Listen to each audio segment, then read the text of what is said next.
be in the presence of Jaan. Ya Sai Jaan. Ya Sai. Ya Sai. Ya Sai. So we know Jaan, with all the YouTube videos that we see, her messages that we see on Instagram. But then there is a site that we really don't know much about. So there's this day that we would like to relive, a day in Mumbai where Jaan got into a trance, and we as a family had a very beautiful experience. So Jaan, would you like to just share the whole experience? Yes, Beta, thank you so much. We decided to speak about this. I've never spoken about my trances before this, but I think sometimes you just feel like bringing Baba's grace and Baba's miracles to the world, because my trance is really not my trance. My trance is when there is so much grace of Baba overflowing that I lose myself and merge in oneness with Him. So I think it's time we talk about that. So I have this beautiful Dhara, who is Dimple's younger sister, who is with us today. And this trance and this beautiful grace that I'm going to speak about happened in their life. Through Baba did it, it happened with them. I was just this channel. I was the one sitting there, so we will talk about it with you today and share. So Dhara, before I talk about Mumbai that day, just for those who are listening to me about this trance, I don't want to go too much in detail, but you see, I studied at Lady Shriram College, and I'm a Fauji's daughter. So younger days, if somebody would talk to me about a trance, I would really think it's insane, it's not possible, this all doesn't happen. Till I grew up, till I started receiving Baba's messages that I'm a healer, I can heal anybody with these hands, and how my life unfolded after that, and my meditations with Baba became so much deeper, so much more beautiful, that I started losing myself in them. And when I say losing myself, I think we have to lose ourselves to find Him. It's beautiful when you lose yourself and find your God, your Guru. So to find my Guru, my Baba, I started losing myself into this state of ecstasy, where my physical body was no longer mine, where my mind was no longer mine. I was there, but I was not there. When it happened for the first time, I thought I was falling ill. Because I had no experience of it. I thought, kuch gadbad hai, do I need to consult a doctor?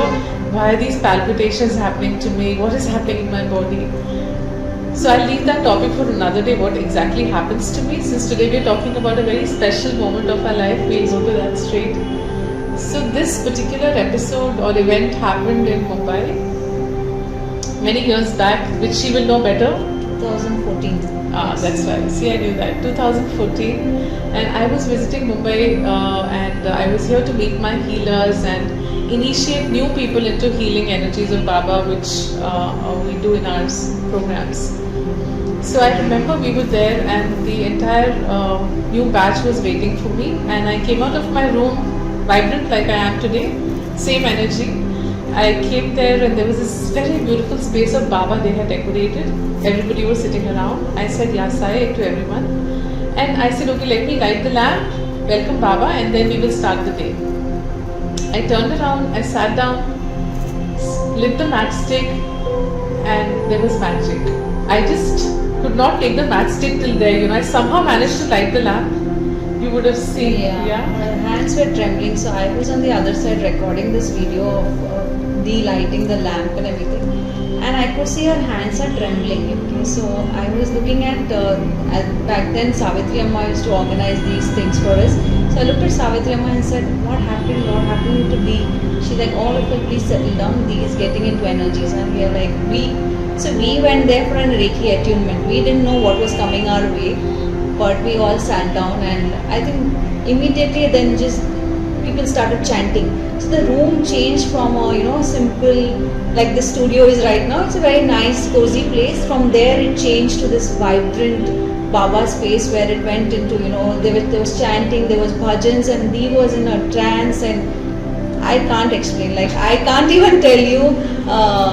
Whenever I relive that day, I feel like even Shirdi, I don't know how to say this, but you wouldn't feel those energies even in Shirdi. Like it was magical. It was like Baba was there. And today I say this, like many times I try to say these things and people say, how is it possible? But I swear by, whatever I know, like, of Baba and God and everything, that he was there that day. He was simply there that day. So I think Dee went into that trance, and there was so much of energies in that room. I don't even remember any of what Dimple is talking, because for me in that moment what happened was, this is what the audience or the people outside saw, what she's talking. For me, I lit the lamp, I just managed to sit down. There was a mattress there next to the mandir, the little shrine they had created. I just sat there, I shut my eyes, and my body felt like I was ready to explode. Expand and explode. Yes. I was just expanding, ready to go into that boom, like my body, and I could feel that energy flowing through my veins, like as if you can actually touch the energy. It was so palpable. I could feel it flow. My hands were on fire, they were burning, and I had switched off. My eyes were closed, and after that they stayed closed throughout that. So on that day I did not even know Dimple. She had come for attunement for the first time to receive Baba's healing energies, and she had come with her husband Kunal. So I had briefly just walked in and seen these two faces that I knew were new, in addition to many other faces. And then that whole energy started, which Dimple will share her part with you, what was happening on the outside. But what I recall is, I was there and I was not there, and I was calling people with my eyes closed, with my back turned. They were all sitting behind me, I think in a circle, right? So my there eyes. is Baba, there is Dee, and then there's a semicircle behind her with all the other healers. So Dee cannot see who is behind her, but she was actually calling, and one by one people were taking blessings. So I was calling people, and I was picking up things as guided by Baba from that mandir in front of me, that little beautiful place created where I had lit the lamp. And I was giving somebody flowers. I could feel that this person is getting a red rose. wow. I could feel that, oh, this is, what is going to which person. I was getting that inside, but I didn't know who they were. Till I got a message, how the story started, till I just had a very strong feeling that I had to pick up a fruit lying right in front and give to a particular person.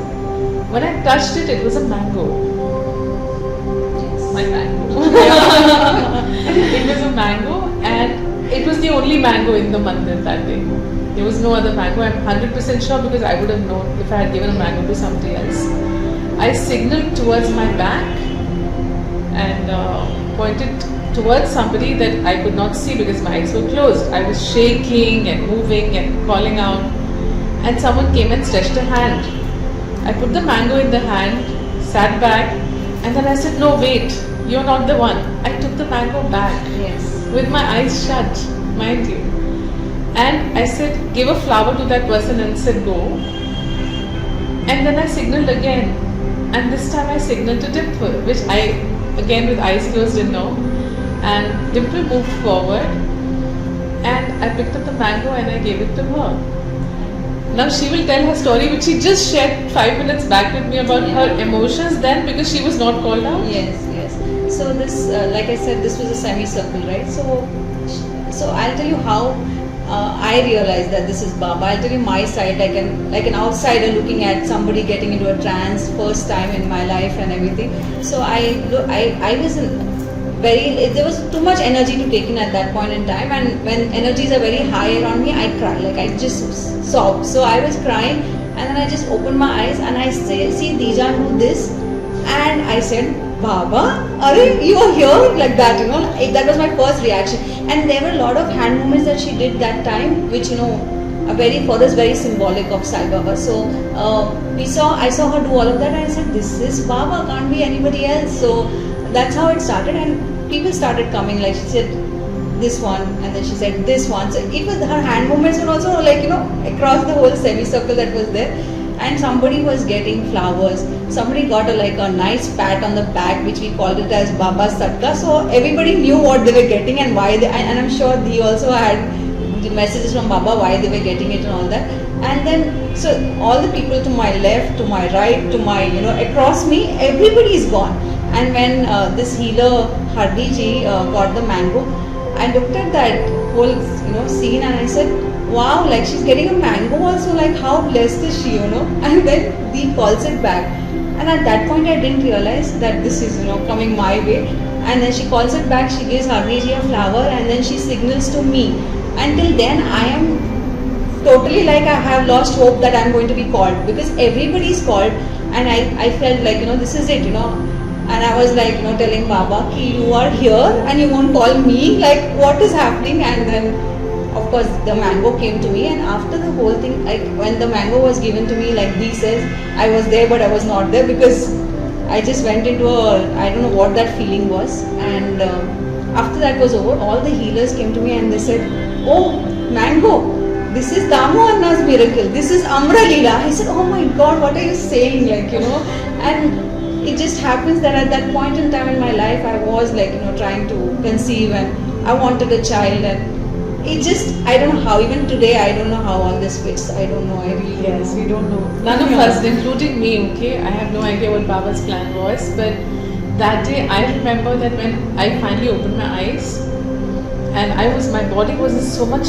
pain, because it's like when you take Baba's energies inside you, and I'm sitting normally, chatting now, looking very normal, feeling very normal, but when you take Baba's energies inside, the body is physical.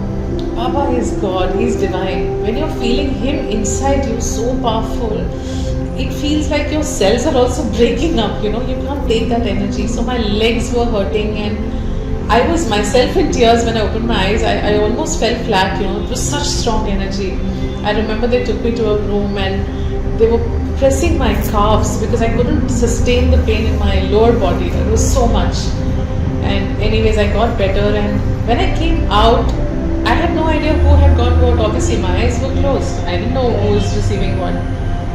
But I just knew Dimple had the mango, and I don't know how and why. I just knew that I didn't know who had the flower, etc. Few people I remember. The person who got the patting on the back, it was more of beating on the back. No, I remember that one. But Dimple's mango, the moment I saw that, I called for my team and I asked, is she wanting a baby? Why did Baba give her a mango? And they said, yes, she's really been trying to conceive, and I think taking some treatments and all also, and the baby was not happening that time. And then she gets the mango. Yes. So then I hugged And her I and guarded and that mango like it's my life. I said, no, I just take this home. I want to eat this. Just get home and eat this. Like I mean, it didn't sink in it still doesn't sink in when I look at my son. My son's name is Sai. Disclose she has spoken so casually with the outcome. Yes, of course, she had a son in a year's time, just like Damu Anna's miracle in the Satcharita. We named him Sayansh because he was Baba's Ansh. She was Baba's Ansh, yes. And we were so sure. Through those months, I remember asking her, have you conceived? Because we were so confident that if out of so many people, Baba has given a mango to her, she has to have a baby. And I think Dimple stopped all treatments after that.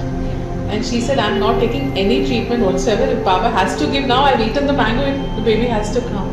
And then our little Sayansh came on a December morning. 1st December. Yeah, see, I remember the date also. He was born, she became Mama, she became Masi, and I became Badi Mama. So that's how we came. Please continue, sorry. Yes, your experience with the... No, so like I always say, like when Sayansh was born, and today also when people look at him, they say this is a very different child. And I say to myself that you don't know how he's come into this world and things like that. Because Baba's blessings and Dee giving the mango and so many divine souls, I say, came into that. So he was actually conceived on that day when that energy was there, and that was everything was so high at that time, And so it's I still don't believe all of this. Only when I speak about it, I realize how blessed I am, and I don't know, Ma. Like though that day is always going to be so etched in my heart, like. We can see that miracle running about in our house every day. I see the mango running.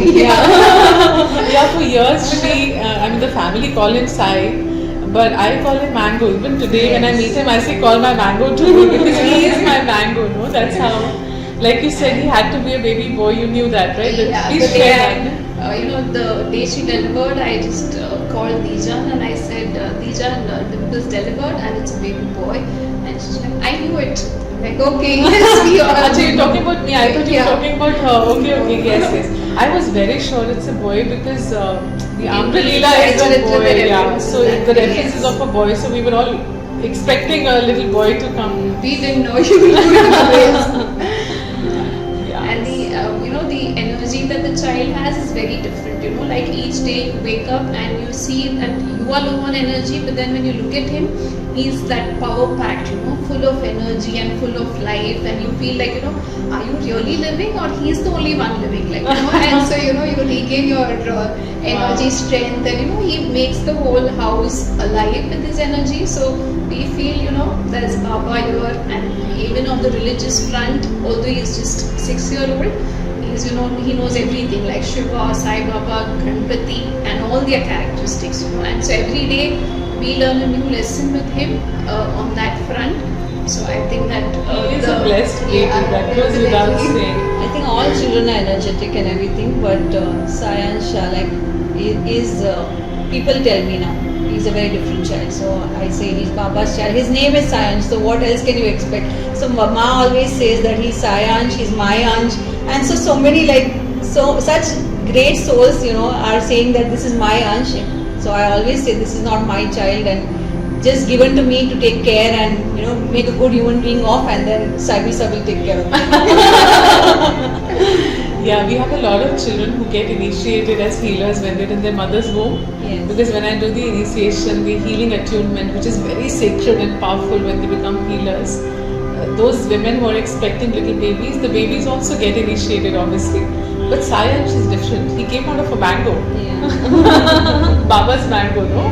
Which is so beautiful. I mean, we're sharing this with you to just let you know that Baba was alive, is alive, and is forever going to be alive.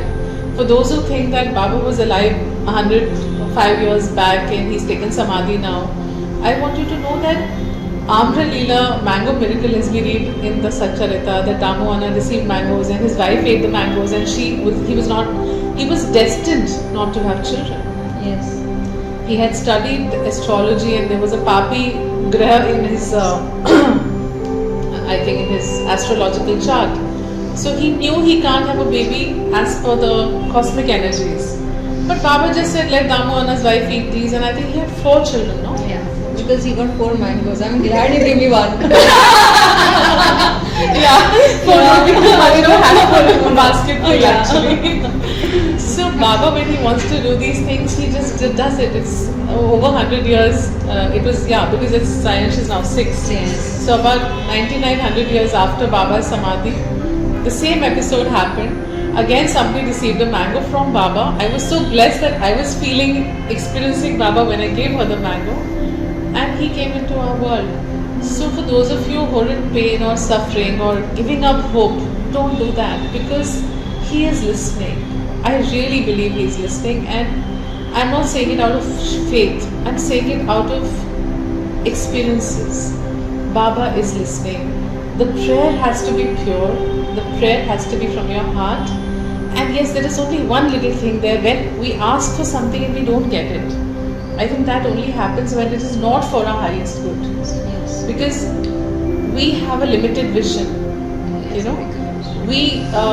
We think only as far as we can see, but Baba can see far beyond. So sometimes we ask him for things which are not good for us, thinking they're good. We assume they're good, but Baba knows if we get them, that can really make our life tougher and put us in more trouble than happiness. Yes. That is the only time he changes direction and gives us something else which is even better.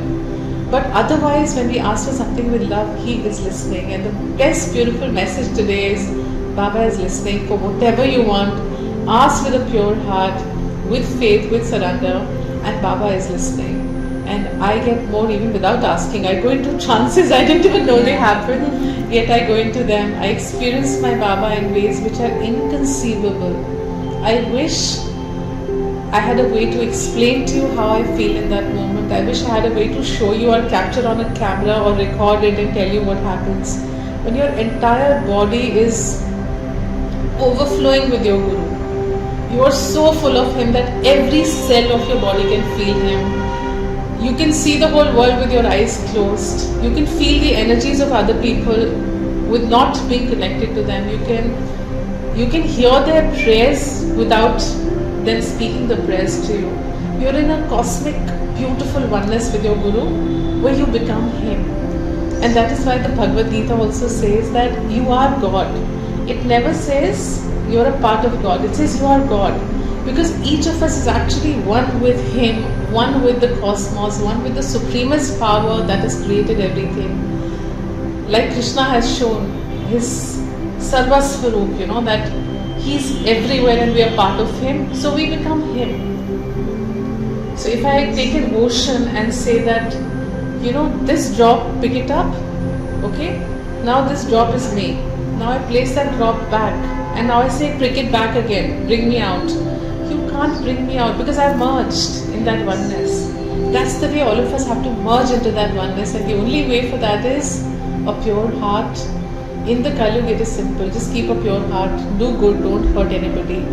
Take His name, think about Him, and just walk your path loving Him. I'd like to add that it was a very mesmerizing experience because I'd heard the experience from Dimple, and to have you both here and listen to it, and listen to my nephew's story of his coming on in this earth with Baba's grace. It's been a very beautiful experience, and during that time I was going through my own personal lows in my life, like my lowest point in my life, and there comes the miracle. So Baba's timing is always right. That's what we used to think, because I struggled with conceiving for a few years, and then I used to think, why not? Why is it not happening? But then when it happened, I realized Baba knew what was coming her way and what we were going to go through as a family, and he realized that if I don't give them this at this point in time, they wouldn't be able to sail through this difficulty that they're going through. So one side we are just going through a difficult phase, and the other side we are waiting to welcome this little miracle in our lives. So I think it's just the timing is just perfect. So like you said, that low moments that we had in our life, it just went away, because we had something bigger to look forward to, something that we would be responsible for, that we're going to have a baby in our house, we have to make him Baba full, and that responsibility that Baba laid on us, you just have to get up and you have to just go ahead, so that moment for the family. Otherwise it would be like a low period in my life, low period in her life, and mom that would have been shattered. But then the mango came in, and then we all rose, and I think we are now just growing in Baba's energies. Thank you so much, Ma, for being with us. Thank you, Beta, that you've added such a beautiful angle or a beautiful blessing to this by saying that not only is He listening, but also He listens at the right time. Yes. When we need it most. Yes. He gave you the blessing when you were at your lowest point as a family to again tell you can move on. Yes. So He waited for that much time to give you the blessing. And He reinstilled that faith, right? That if this is this low point that you're facing, but see what I can do for you. I can take you here.